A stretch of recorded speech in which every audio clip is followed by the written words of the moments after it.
नमस्कार दोस्तों, मैं हूं डॉक्टर सुनील सत्यार्थ। आज की वीडियो में हम बात करेंगे दिव्य मधुकल्पवटी के बारे में।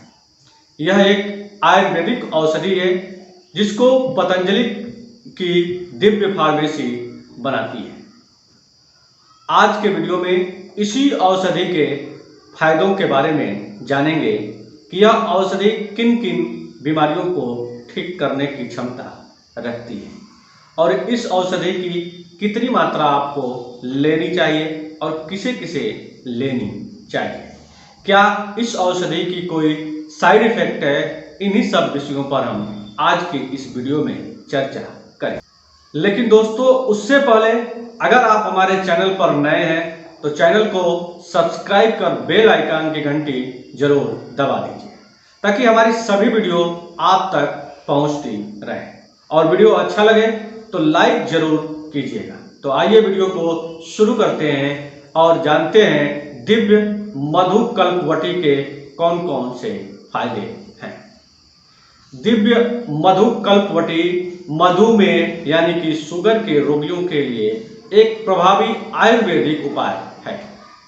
यह अग्नाशय को मजबूत करता है तथा रक्त में ग्लूकोज के स्तर को नियंत्रित करने की क्षमता को बहाल करता है। दिव्य मधुकल्पवटी हर्बल अर्क से तैयार किया जाता है।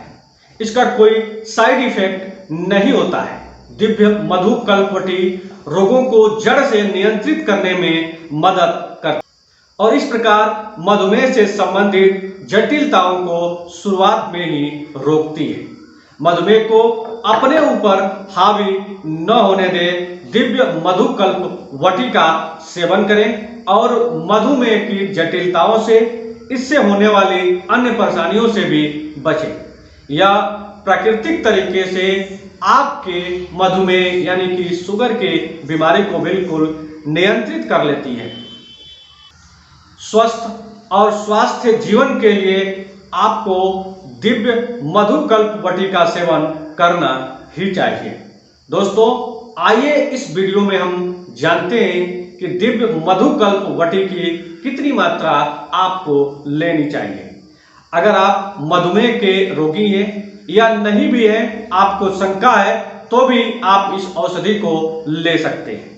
इस औषधि को लेने से मधुमेह की समस्या आपको नहीं होने पाएगी। इस औषधि की आप एक एक गोली सुबह शाम ले सकते हैं या आप चाहें तो 2 गोली भी सुबह और शाम इसको पानी के साथ ही ले सकते हैं। यह आपके स्वास्थ्य के लिए हितकर होगा और इसका किसी भी प्रकार का कोई साइड इफेक्ट नहीं है। मधुमेह की रोगियों के लिए रामबाण है। यह मधुमेह को नियंत्रित रखता है और हमारे बॉडी में जितना शुगर लेवल होना चाहिए उसको मेंटेन करने का कार्य करता है। तो दोस्तों, आज का वीडियो आपको कैसा लगा कमेंट कर जरूर बताइएगा। मिलते हैं अगली वीडियो में, तब तक के लिए नमस्कार, जय हिंद, वंदे मातरम।